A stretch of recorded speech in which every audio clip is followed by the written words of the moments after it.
राष्ट्रवादीच्या राजकीय घडामोडीमध्ये एक नाव प्रत्येक बातमीमध्ये हायलाइट होत आहे. ते नाव म्हणजे प्रफुल्ल पटेल. पटेल राष्ट्रवादीचे अध्यक्ष होतील म्हणून राज ठाकरेंनी मराठमोळ्या राष्ट्रवादीचे अध्यक्ष पाटील हवा पटेल नको असं म्हणून पुढी सोडली. हीच रीक संजय राऊतांनी देखील ओढली. तोच भाजप नेते पियुष गोयल यांनी पटेलांचा राष्ट्रवादीचे अध्यक्ष म्हणून उल्लेख केला. याचा परिणाम म्हणजे राष्ट्रवादीमध्ये कोकाटे, मिटकरी, शेळके यांची सुनेत्र पवारांनी नेतृत्व करावं असं म्हणून विधानं करून झालेत. यामुळे आता पटेल राष्ट्रवादीचे अध्यक्ष होतील का याचा निर्णय लवकरच होईल. पण अजितदादांच्या निधनानंतर पक्ष चालवण्यात त्यांनी मुख्य भूमिका बजावली हे नाकारता यायचं नाही. हेच पटेल याआधी कधी एवढ्या सक्रियतेने महाराष्ट्राच्या राजकारणात दिसले नाहीत किंवा ते आपल्या भाषणांनी स्टेजही गाजवत नाहीत. तरी शरद पवारांच्या नेतृत्वातील असो व नंतर अजितदादांच्या राष्ट्रवादीत असो, आता सुनेत्रा पवारांच्या नेतृत्वातील राष्ट्रवादीत असो, पक्षामध्ये प्रफुल्ल पटेलांना एवढं महत्त्व कसं काय मिळालं? पवार कुटुंबातले नसूनही पटेलांची खुर्ची कायमच कशी टिकून राहिली जाणून घेऊयात आजच्या व्हिडिओमधून. नमस्कार, मी शुभम आणि तुम्ही पाहताय लगाव बत्ती. प्रफुल्ल पटेल हे काय महाराष्ट्र बाहेरचे नाही आहेत, तर ते विदर्भातून येतात. त्यांचे वडील मनोहरभाई पटेल हे काँग्रेसचे नेते. गोंदिया भंडारा हा त्यांचा जुना मतदारसंघ. 1970च्या काळामध्ये जेव्हा महाराष्ट्रात यशवंतराव चव्हाण हे नाव गाजत होतं, तेव्हा विदर्भामध्ये मनोहरभाई पटेल हे मोठे नेते म्हणून नावारूपास आलेले. पण प्रफुल्ल पटेलांच्या वयाच्या 13व्या वर्षीच मनोहरभाईंचं निधन झालं. 1980चा काळ उगवला तेव्हा महाराष्ट्राच्या राजकारणामध्ये शरद पवार नावाचा पैलवान तयार झाला होता. अशाच काळात गोंदिया नगरपालिकेचे तरुण नगराध्यक्ष म्हणून प्रफुल्ल पटेल यांचं राजकारण सुरू झालं होतं.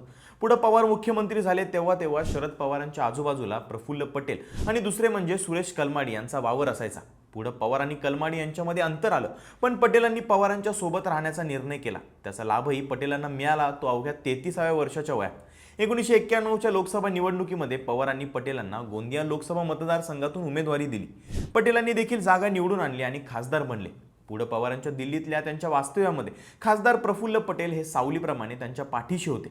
96 साली आणि पुन्हा 1998 मध्ये झालेल्या लोकसभा निवडणुकीत पटेलांनी पुन्हा लोकसभा लढली आणि ते पुन्हा एकदा खासदार म्हणून निवडून आले.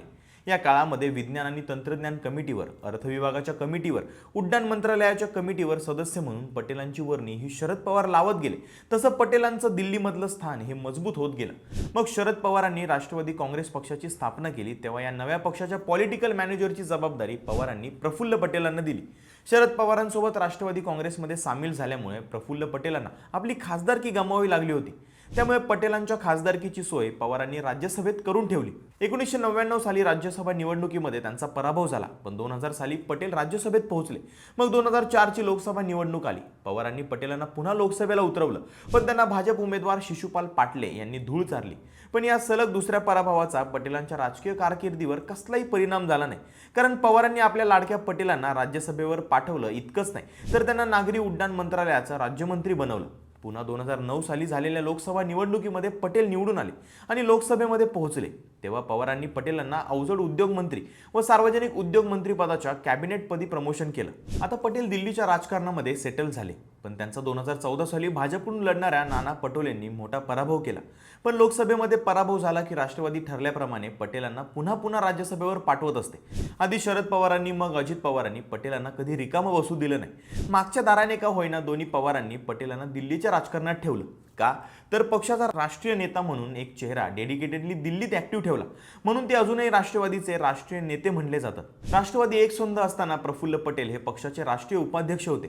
अजित पवारांच्या गटामध्ये सामील झाल्यानंतर पटेल पक्षाचे कार्याध्यक्ष बनले, पण दिल्लीच्या राजकारणात ते कॉन्स्टंट राष्ट्रवादीचा चेहरा म्हणून वावरले. 2023 मध्ये जेव्हा राष्ट्रवादीमध्ये फूट पडली तेव्हा पटेलांनी शरद पवारांची साथ सोडणं हे आश्चर्यकारक मानलं गेलं होतं. राष्ट्रवादीच्या फुटीनंतर निवडणूक आयोगाची लढाई त्यांनीच हाताळली होती. प्रत्येक महत्त्वाच्या बैठकीनंतर ते पत्रकारांशी बोलताना दिसायचे. पटेलांचं दिल्लीत मजबूत नेटवर्क आहे, त्यांचं भाजप कनेक्शन स्ट्रॉंग आहे, त्यांचे भाजपशी उत्तम संबंध आहेत. अजित पवार गटाचे मुख्य स्ट्रॅटेजिस्ट, पडद्यामागचे खेळाडू असं पटेलांना म्हटलं जायचं. अजित पवारही दिल्लीचं राजकारण पटेलांच्या हाती सोपवून महाराष्ट्राचं राजकारण बघायचे. आता अजितदादांच्या निधनानंतर देखील पटेलांनी पक्ष चालवण्यामध्ये मुख्य भूमिका बजावली. सुनील तटकरे, छगन भुजबळ, धनंजय मुंडे यांना सोबत घेत मुख्यमंत्री देवेंद्र फडणवीस यांच्या भेटी घेऊन निर्णय घेणं, भाजपशी समन्वय साधणं, सुनेत्रा पवारांना तत्काळ उपमुख्यमंत्रीपद खाती सोपवणं, या सगळ्या घडामोडीमध्ये पक्ष स्थिर ठेवणं यात पटेलांचा सर्वात मोठा वाटा हे मानलं पाहिजे. आता पटेलांना राष्ट्रवादी काँग्रेस पक्षाचं अध्यक्ष बनवलं किंवा सुनेत्रा पवारांच्या हाती अध्यक्षपद दिलं तरी राष्ट्रवादी पक्षातील घडामोडींच्या पडद्यामागचे धोरणे प्रफुल्ल पटेलच राहतील हे नाकारता येणार नाही. याबद्दल तुम्हाला काय वाटतं कमेंट करून नक्की कळवा आणि लगावबत्ती या YouTube चॅनलला सबस्क्राईब करायला विसरू नका.